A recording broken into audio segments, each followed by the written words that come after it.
हम लाते हैं top news, आपके फेवरेट टॉक शोज और अनलिमिटेड एंटरटेनमेंट सिर्फ यूट्यूब पर। अगर आपने अभी तक हमारा चैनल सब्सक्राइब नहीं किया तो अभी सब्सक्राइब करें और बेल आइकॉन को क्लिक करके हमारी लेटेस्ट वीडियोस के बारे में अपडेट जानें।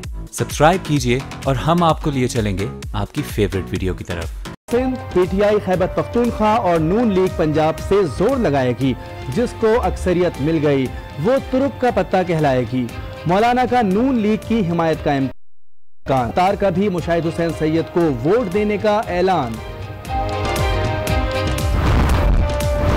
सेनेट इलेक्शंस के लिए मुत्तहिदा इत्तेहाद को तैयार, उम्मीदवारों पर इख्तलाफ बरकरार। फरोग नसीम बहादुराबाद और कामरान टिसोरी पीआईबी के उम्मीदवार करार। खालिद मकबूल सिद्दीकी ने फारूक सत्तार की बात मान भी ली, अपनी रख भी दी। नून लीग के पार्लिमानी पार्टी इजलास में वजीर आजम ने अरकान को नामालूम नंबर से आने वाली फोन कॉल्स का मामला उठाया। रमेश कुमार और मियां अब्दुल मन्नान को पसंद न आया। फोन कॉल्स की शिकायत करने वाले अरकान पर रियासती मरासिम का इल्जाम लगाया और वजीर आजम के दावे को मुस्तरद कर दिया।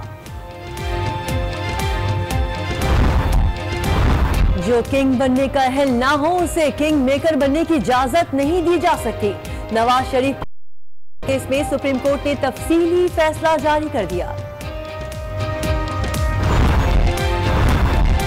एहतसाब अदालत में नवाज शरीफ के खिलाफ ज़िमनी रेफरेंसेस की समाअत। मियां साहब ने तीनों रेफरेंसेस के मुश्तरका गवाह वाजिद जिया का बयान एक ही रोज में कलम बंद करने की दरख्वास्त दे दी। फैसला महफूज। बलदेव कुमार हलफ बर्दारी केस में स्पीकर खैबर पख्तूनख्वा असेंबली असद कैसर को तौहीन अदालत का नोटिस जारी। पेशावर हाई कोर्ट ने 6 मार्च तक जवाब मांग लिया।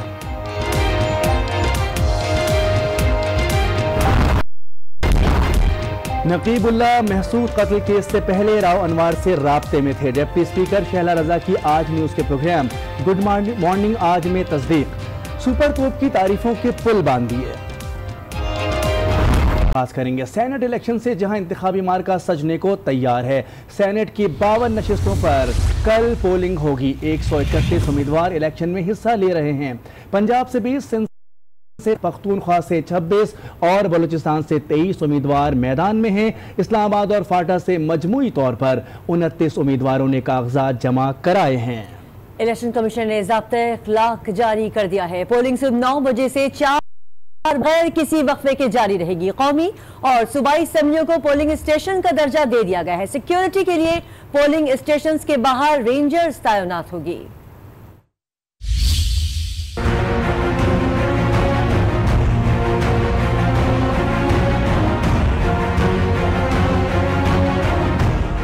सेनेट का इंतखाबी मुआरका तैयार। 52 नशिस्तों पर 131 उम्मीदवार अपनी किस्मत आजमाने को बेकरार। पंजाब की 12 नशिस्तों पर 20 उम्मीदवार मैदान में हैं। सिंध की 12 नशिस्तों पर 33 ख्वाहिशमंद किस्मत आजमा रहे हैं। खैबर पख्तूनख्वा असेंबली 11 सेनेटर्स का चुनाव करेगी, जिसके लिए 26 उम्मीदवारों के दरमियान मुकाबला होगा।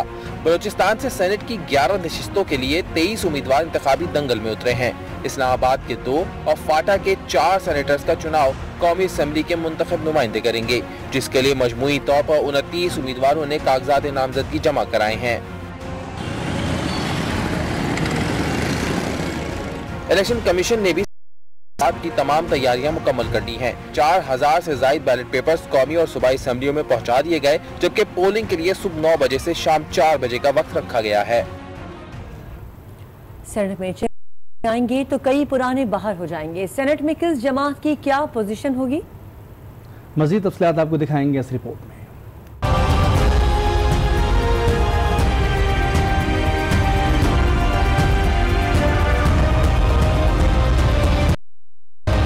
सेनेट में 52 नए उम्मीदवार आएंगे तो पुराने रिटायर होकर घर जाएंगे। ऐवान बाला की सबसे बड़ी जमात पीपल्स पार्टी है, जिसके 18 अरकान अपनी मुद्दत पूरी कर रहे हैं। अब सेनेट में उसके सिर्फ 3 रह जाएंगे। ऐवान बाला में दूसरी बड़ी जमात मुस्लिम लीग नून है, जिसके 9 सेनेटर्स ऐवान को खैरबाद कह रहे हैं। अब सेनेट में लीगी अरकान की तादाद 18 रह जाएगी। पाकिस्तान तहरीक इंसाफ नुमाइंदगी के हिसाब से तीसरी बड़ी जमात है, लेकिन उसका सिर्फ एक रुकन अपनी मुद्दत मुकम्मल कर रहा है और उसके ऐवान में मौजूद रहेंगे। एमके पाकिस्तान के 8 में से 4 सेनेटर्स रिटायर हो रहे हैं, JUI के 5 में से 3, ANP के 6 में से 5 और मुस्लिम लीग काफ के 4 सेनेटर्स अपनी मुद्दत मुकम्मल कर रहे हैं। मुस्लिम लीग फंक्शनल का 1, BNP अवामी के 2 और आजाद ग्रुप के 5 सेनेटर्स भी रिटायर होने वालों में शामिल हैं। पख्तूनख्वा मैप और जमात इस्लामी का कोई भी सेनेटर रिटायर नहीं हो रहा। इन दोनों जमातों के बिलतरतीब 3 और 1 सेनेटर ऐवान में अपनी नुमाइंदगी करते रहेंगे। उधर शहबाज शरीफ मुस्लिम लीग नून की सदारत संभालते ही सियासी मुखालफिन को राम करने के लिए सरगर्म हो गए हैं। शहबाज शरीफ ने आसिफ अली जरदारी से बैकडोर राब्ते की कोशिश की है और एक मुश्तरका दोस्त के जरिए साबिक सदर को पैगाम भेजा है, जिसमें मुश्किल हालात में ताउन की दरखास्त और मुलाकात की ख्वाहिश का इजहार किया है, जबकि ये भी कहा है कि मिसाक जमहूरियत पर आपके ताउन के बगैर अमल नहीं हो सकता। सेनेट के चेयरमैन और डिप्टी चेयरमैन के लिए मुश्तरका उम्मीदवार लाने की भी पेशकश की गई है। उधर हुक्मरान जमात ने सेनेट इलेक्शन के लिए हिकमत अमली भी तैयार कर ली है। वज़ीर आज़म ने पार्लिमानी पार्टी के इजलास में इंकिशाफ, बाज़ अरकान को नामालूम नंबर से फोन कॉल्स आई हैं। शाहिद खाकान अब्बासी का कहना है कि उन्होंने आला अथॉरिटी के सामने मामला रख दिया है और अब कोई फोन आए तो फौरी आगाह किया जाए। बाज़ अरकान ने फोन कॉल्स के दावे को नाम करने और टकराव पैदा करने की कोशिश करार दे दिया। नून लीग की पार्लिमानी पार्टी का इजलास, बाज़ लीगी अरकान को नामालूम नंबर से कॉल्स आ रही हैं, मकसद दबाव डालना है। वज़ीर आज़म शाहिद खाकान अब्बासी का इजलास में इंकिशाफ, बोले मामला आला अथॉरिटी के सामने रख दिया है, अगर अब कोई फोन आए तो फौरी इत्तला दें। लेकिन वज़ीर आज़म के दावे को इजलास में शरीक ने मुस्तरद कर दिया और कहा ऐसी बातें करने वाले इदारों में टकराव चाहते हैं। जितने भी हमारे पार्लियामेंट्री मेंबर थे उन्होंने बिल्कुल कहा है कि हम मुशाहिद हुसैन सैयद साहब के साथ हैं, असद जुनेजो के भी वोट देंगे और ये मुशाहिद हुसैन सैयद के आने से। मियां अब्दुल मन्नान ने भी रमेश कुमार की हिमायत की। वज़ीर आज़म को ये भी बताया गया कि जो अरकान ऐसी फ़ोन कॉल्स का दावा करते हैं उनके रियासती इदारों के साथ ज़ाती मरासिम भी होंगे। आज के इजलास में साबिक वज़ीर दाखिला चौधरी निसार मौजूद नहीं थे, अलबत्ता इस्लामाबाद से सेनेट नशिस्तों के उम्मीदवार मुशाहिद हुसैन और असद जुनेजो शरीक हुए। हुकूमत ने हिकमत अमली बना ली तो दूसरी जानिब मुत्तहदा ने भी सेनेट इलेक्शन की मनसूबाबंदी कर ली। फारूक सत्तार ने कामरान टिसोरी को उम्मीदवार बनवा लिया, लेकिन PIB और बहादुराबाद ग्रुप में इख्तिलाफ बरकरार है और मुत्तहदा मुत्तहिद ना हो सकी।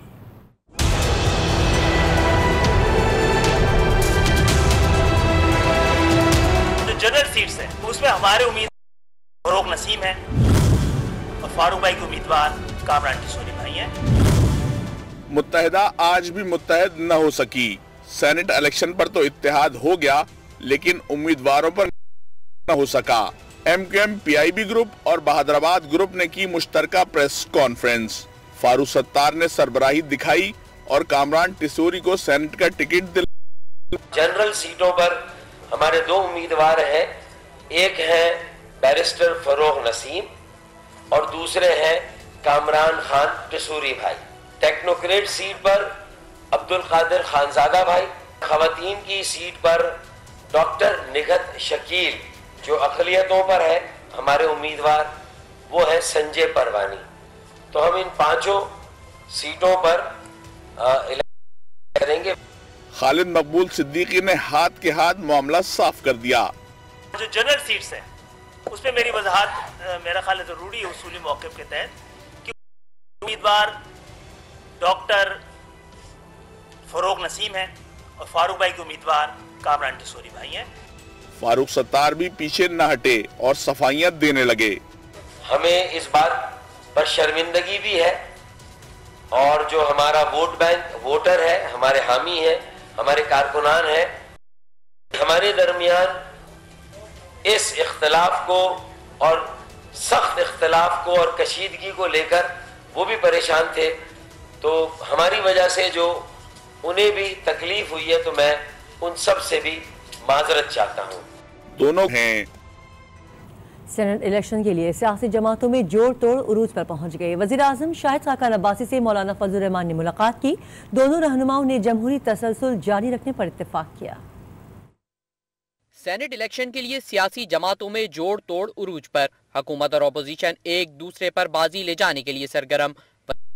शाहिद खाकान अब्बासी से मौलाना फजलुर रहमान ने मुलाकात की। मौजूदा सियासी सूरत हाल पर तबादला ख्याल किया गया। दोनों रहनुमाओं ने मुल्क में जमहूरी तसलसल जारी रखने पर इत्तेफाक किया। मौलाना फजलुर रहमान ने मीडिया को बताया कि इदारों के दरमियान तलखी अब कोई खबर नहीं रही। वक्त लीग नून से इंतखाबी सीट एडजस्टमेंट हो सकती है। MQM बहादुराबाद और PIB के वफ्द ने इस्लामाबाद में मुस्लिम लीग नून के वफ्द से मुलाकात की और मुशाहिद हुसैन सैयद की हिमायत का ऐलान किया। मुशाहिद हुसैन सैयद ने कहा, मुस्तकबिल में कराची के मामले MQM से डायलॉग करेंगे। उधर खैबर पख्तूनख्वा असेंबली से मौलाना समीउल हक को वोट देने पर कौमी वतन पार्टी ने आमादगी जाहिर की। जराये के मुताबिक PTI की अरकान बदले में कौमी वतन पार्टी की खातून रुकन अनीसा ज़ेब ताहिर खेली को कामयाब बनाएंगी। सेनेट इंतखाबात के लिए फाटा के हम ख्याल अरकान कौमी असेंबली का इजलास जारी है। इजलास में हिदायतुल्लाह शमीम आफरी जबकि एक रुकन के नाम पर मुशावरत जारी है।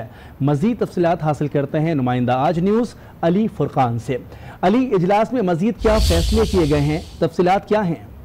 जी बिल्कुल, ये फाटा के इंतखाबात का जो अमल है सेनेट के हवाले से वो खासा दिलचस्पी का बायस बना हुआ है। गुज़श्ता कुछ दिनों से 24 उम्मीदवार जो हैं वो मैदान में हैं और इनमें से अक्सर जो अराकीन हैं, जो उम्मीदवार हैं, वो उन्हीं अराकीन असेंबली के रिश्तेदार हैं, जिसकी वजह से मामला जो है वो काफ़ी पेचीदा हो गया था कि किस तरीके से अलायंस बने। फाटा की जो सूरत हाल है उसमें 6 अराकीन का आज़ाद ग्रुप है, जबकि कुछ दीगर जो 5 अराकीन हैं उनको हुकूमत की हमायत, वो हुकूमत के हामी हैं।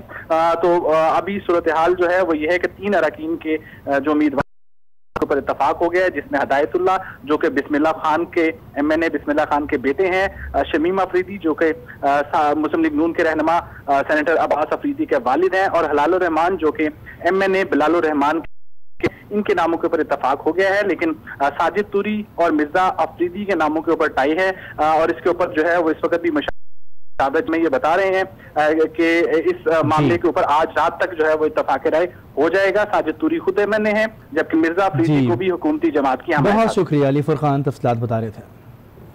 दूसरी जानिब सुप्रीम कोर्ट ने इंतखाबी इस्लाहात केस का तहरीरी फैसला जारी कर दिया, जिसमें कहा गया है कि किंग बनने की अहलियत न रखने वाला शख्स किंग मेकर बनकर डोरियां नहीं हिला सकता। अगर ऐसा हुआ तो ये कानून के साथ मजाक होगा। तफसीलात के लिए ये रिपोर्ट देखिए।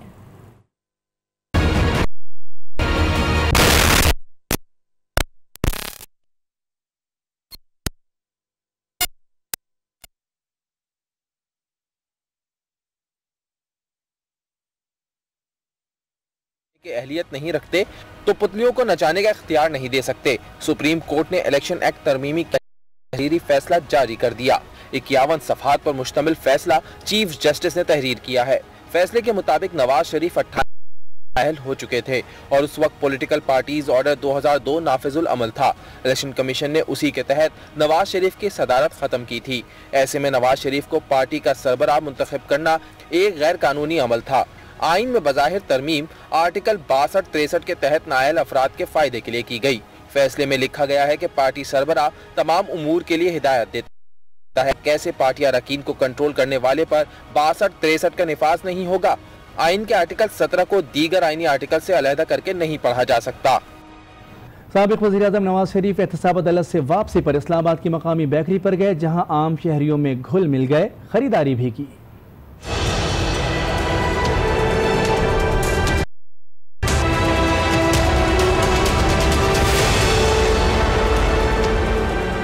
साबिक वजीर आजम नवाज शरीफ मरियम नवाज एहतसाब अदालत इस्लामाबाद में पेशी के बाद पहले चौधरी मुनीर के घर गए, फिर मकामी बेकरी पर जा पहुंचे, जहां उन्होंने कुछ खरीदारी भी की। हैरान रह गई, कहीं बनी सेल्फियां तो कुछ ने खुलकर उनकी हिमायत की। साबिक वजीर आजम ने भी आम शहरियों से खैर खैरियत दरियाफ्त की, हाथ हिलाकर इस्तकबाल पर अवाम का शुक्रिया भी अदा किया। एहतसाब अदालत में ज़िमनी रेफरेंसेस की समाअत। तीनों रेफरेंसेस के मुश्तरका गवाह वाजिद ज़िया का बयान एक रोज़ी कलम बंद करने की नवाज शरीफ की दरख्वास्त पर अदालत ने फैसला महफूज कर लिया। ज़िमनी रेफरेंसेस के मजीद 2 गवाहन के बयान रिकॉर्ड कर लिए गए।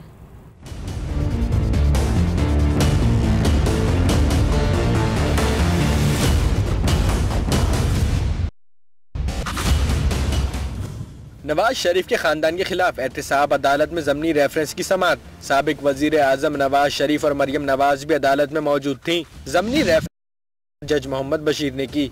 आज 2 गवाहों के बयान रिकॉर्ड किए गए। निजी बैंक के गवाह सुनील एजाज ने अदालत को हिल मेटल कंपनी से अब्दुल रहमान नामी शख्स के बैंक अकाउंट में 2013 से 2018 तक भेजी गई रकम की तफसीलात दी। लंदन सिफारत खाने के एहलकार अब्दुल हन्नान ने कंपनी रजिस्ट्रेशन के बारे में अदालत को आगाह किया। नवाज शरीफ की रवानगी के बाद वाजिद रिकॉर्ड करवाने आए। नवाज शरीफ ने तीनों रेफरेंस में वाजिद जिया का बयान एक ही रोज कलमबंद करने की दरखास्त दायर की। वकील ख्वाजा हारिस ने मौक़िफ़ अपनाया कि एक ही रोज बयान कलमबंद करने से वक्त बचेगा।